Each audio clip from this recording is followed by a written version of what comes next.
Pearlie takes on the church is wrong and based on flawed info, but I would say that feminism has invaded the church. There is a problem with submission. Okay, so here's the issue with this. Which church and what do you mean by feminism?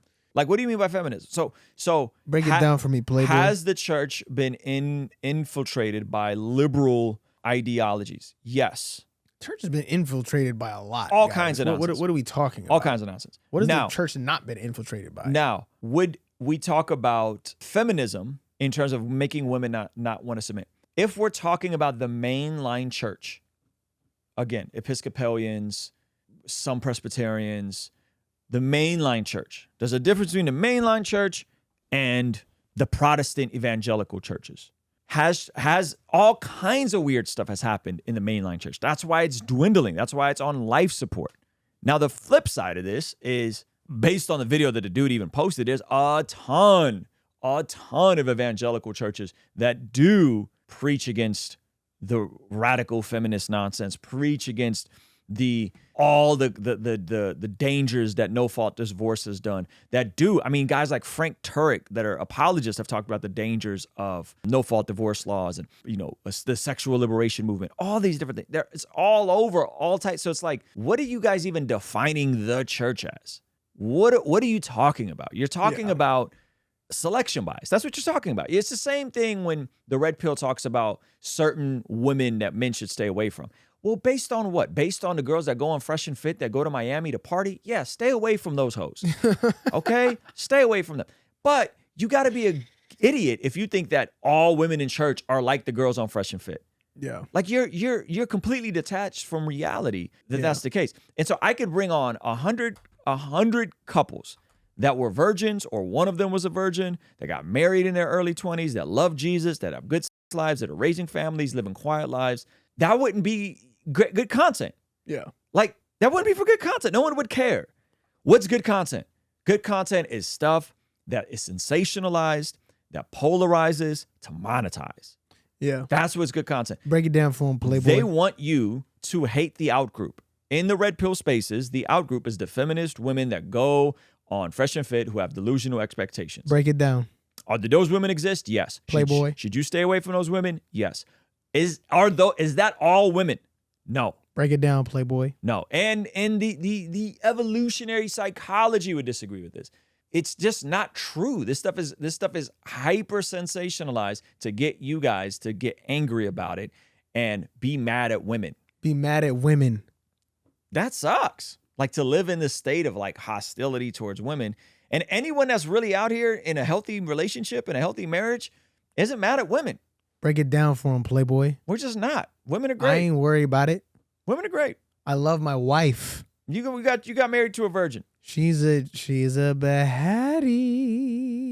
I mean, I don't know how many more examples I got to give you guys. I didn't brought on We John talked about this. I didn't brought on K Howell and Elijah. Zach's on here all the time. Yeah, K Howell and Elijah. Yeah, I got K Howell and Elijah. Neat. I could bring on 100 couples and show you guys real life examples of folks who got married in their early 20s that love Jesus and were virgins or had extremely low body counts. And y'all would still be like, yo, but them girls in church, them girls is hoes. Like, where are you getting Where you this be stuff at? from? You don't be you what happened was you met one shorty at the Clizub, you know what I'm saying? And you got down, and then she was like, oh, by the way, I go to church. Yeah, but no, she doesn't. You know what I'm saying? She don't believe in the same Jesus. You ain't been to you ain't at church, and if you're at church, it's a mega church. We're coming back around full circle. It's a mega church. It's a mega church, and they're going crazy in there. You understand what I'm saying right now? You can hide. You can sneak in. I agree that mega churches do preach biblical marriage. What I'm saying is the average church isn't aware of the damage that the modern feminist movement has changed the priorities of women. Disagree. So hold on. So let's slow down. So he said the average church isn't aware. That is not the argument. Whether the average church is aware or not aware is irrelevant to me. I can really care less if they're aware or not aware. Just like a lot of us aren't aware of the damage that years of lockdown did on the state of the economy. Just like a lot of us aren't aware of the damage that redlining and racist laws did to black people being able to attain wealth. A lot of us aren't aware of a lot of things. The conclusion you're making is that because someone's not aware of something that they must be complicit in it is a goofy conclusion. And I'm not saying you're making that conclusion, but I'm saying that is how this is framed. That just because some white folks are not aware of the dark history America has with how they treated black people, that therefore all white people are complicit and racist. That's goofy. That's You know what I'm silly. saying? So the average, I'm using this as a parallel. Hopefully everybody's tracking.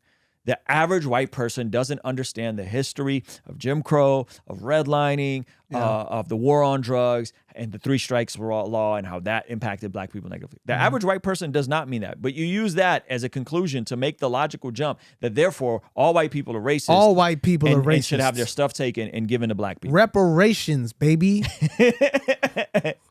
So let's just, for the sake of argument, say that the average church does not understand the damage that the modern feminist movement has done to change women's priorities. Let's just say I concede that point. This is a hypothetical. I'm not even conceding that point because there's a whole lot to uncover. Let's just say that though. Is the objective to be average? I understand that 50 years ago, you can be an average guy. You can go and work on a warehouse somewhere and like make Cadillacs and like buy a house and have a wife. I understand that. And you weren't fat. Wait. If you look at obesity rates from the 1950s to today. Dude, we just went so many different places. No. I'm going somewhere. If you look at the obesity rates from the 1950s to today, there was like virtually 0% of the population was obese in 1950. Right? Oh, wow. That's so it's crazy, right? This whole like obesity is genetic because it runs in your family. No, bud, no one runs in your family. That's why you're obese. But that's neither here nor there. Oh my gosh. Yeah. So let me break it down, Playboy. So break it down, Playboy. So you used to be able to be average and be able to work at a factory your whole life for 50 years, get a watch at the end of the equation, and get married and have an okay life. That used to be how things were 50 years ago. Mm-hmm. Has it ever been like that as far as you and I can remember? Nah. No. Right? In order to do anything nowadays, you got to be above average. Mm-hmm. Yeah. You got to be above average. Uh-huh. You got to, if you want to be fit now, you got to be above average. Gotta. Most people are walking around with unflattering physiques. You're not doing what you're supposed to be doing. And so average is just not good enough. Yeah. I'm sorry. Average is just not good enough anymore. It just isn't. Maranatha. Your parents bought a house in San Diego a couple years ago. Oh. Right? Yes. Your dad. In the hood. Your dad works for Job Corps and Costco. No, not Job Corps anymore. Just Costco. Just Costco. What okay. Job Corps? Your dad and your family struggled Yeah. hard Right. to get to a place Yeah. of buying a house in Southern California. Yes, indeed. 80 hours a week, baby. Talk to Right? him different. Brian. That is not average. Not even a little bit. Not even a little bit. They have never seen average. Your dad had to do something above average. Above. And sacrifice. Sometimes his own health. Yes, man's got into a car wreck because he was tired. Because he was tired working. Driving 80 hours a week, baby. Right? Not driving. He was working 80 hours a week. Then he was driving. Got into a car accident. Shout out B. Keith, baby. Yes, sir. You the guy. So, hey, you want to see something kind of crazy? Over 75% of the people that watch this channel are not subscribed. Please consider subscribing and turning your bell notification on so that you don't miss anything we have going here. That's the reality of just Southern California. Yeah. Somebody having to work two jobs. Yep. Right? Your mom homeschooled you guys. Yes, indeed. Home skizzy. There's no more average. Yeah. Why are you even worried about average? Why are you worried about? No one is supposed to fix it. Maranatha. So I think this whole notion of like average and this and average that. So I don't care about the average church. The average church is probably dwindling in attendance. The average church has probably got 16 old people that, got rainbow flags in their freaking front. What in the world? That's the average mainline church now. Wait. You know what I'm saying? That's the average mainline church. That's the average mainline church. I mean, I don't even, is it? I don't know. I'm so not consumed with average that I can care less. Yeah. Right? Like, I really don't care about average. The topics are jumping around. They're not, though. If you're following along closely, they're really not. They're connected. They're all connected. In a way. They're all connected. I'm just on my stream of consciousness right now. All right. And so if the average church is not aware of the damage the modern feminist woman has done to change the priorities of women, what does that concern you and I? How does that concern you and I? Because every freaking year, I meet another John Keith that meets another pretty girl in church that loves Jesus. He gets married and he builds a family. This has happened. How many years in a row has this happened? Since you've been around, this has happened how many times? I don't even want to. Dozens. Since you've been around. You've only been around since 2018. Yeah, 2017. Dozens of times this has happened. Yes. And so what are we talking about? It's like saying, I can never get ahead because the average person lives paycheck to paycheck. What does the average person have to do with you getting ahead? Why? Yeah. I mean, you're putting a ceiling on yourself. You're calling yourself average. It's a self-fulfilling prophecy. Stop being average. You want a godly woman. Respect. I want that for you. I want you to be a godly man that attracts the godly woman. Yeah. I want that for you too. But let's not dismiss all women as these thirsty, OnlyFans having, slutty dressing. Do you want to know something even? I personally don't know a single girl that has OnlyFans. I don't, bro.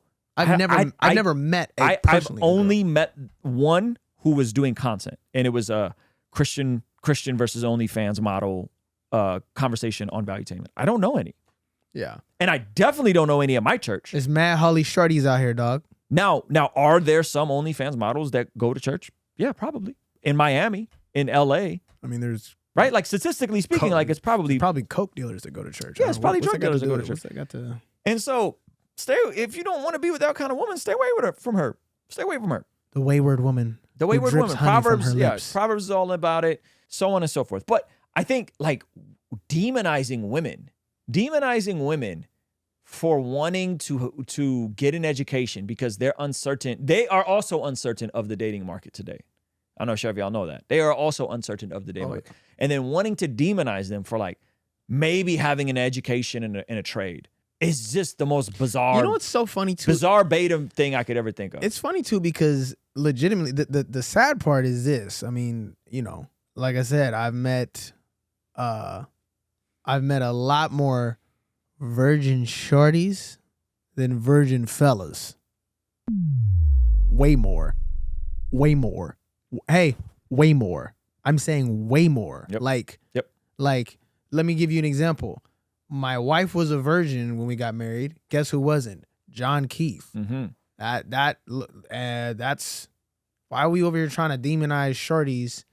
Oh, these shorties don't be in the y'all be out here running wild. Mm-hmm. Nah, they kind of, you know what I'm saying? They're kind of keeping it G, and dudes are the modern day male is so, we have given up the practice of beating our body into submission and discipline that we just let our lusts and our mind and our eyes and all that kind of stuff run wild.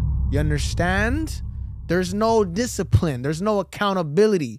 Your guy, his accountability partner on Covenant Eyes is the homie who's also watching.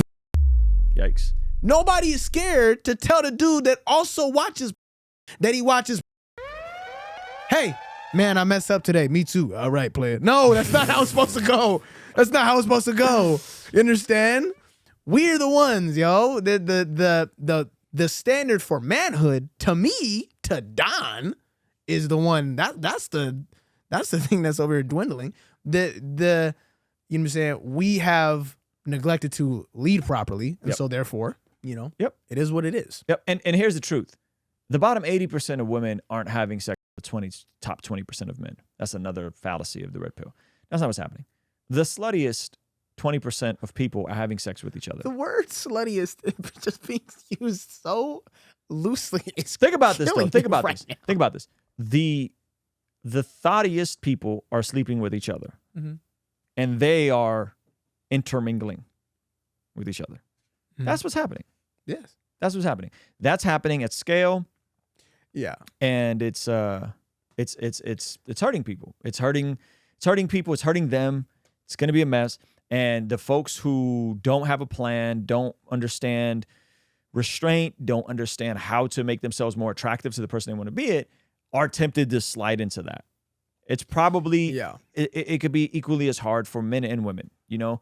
And so that's what's happening. It's not that, the nasty are among the nasty. It's not that the average woman is getting flown out to bang ball players in Dubai, right? Yeah. Like some chick in Nebraska is getting flown out to like sleep with like a Persian prince. That's not happening.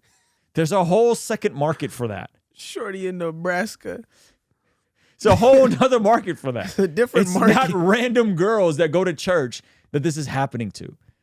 And so has unhealthy aspects of feminism infiltrated the church? Sure. What are we going to do about it?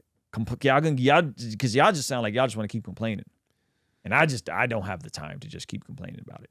Hey, this is a segment from our daily after party stream. Consider partnering with us online for as little as $5 a month to get access to these daily after party streams completely unedited. You'll also get access to our podcast as they are streamed live into the community before anyone else gets to see them, get to interact with our guests, get access to our private Discord server, and a discount code for our store for as little as $5 a month. Ultimately, that will help towards helping us continue contextualizing the gospel using media and podcast here on YouTube. All right, I'll see you over there. Peace.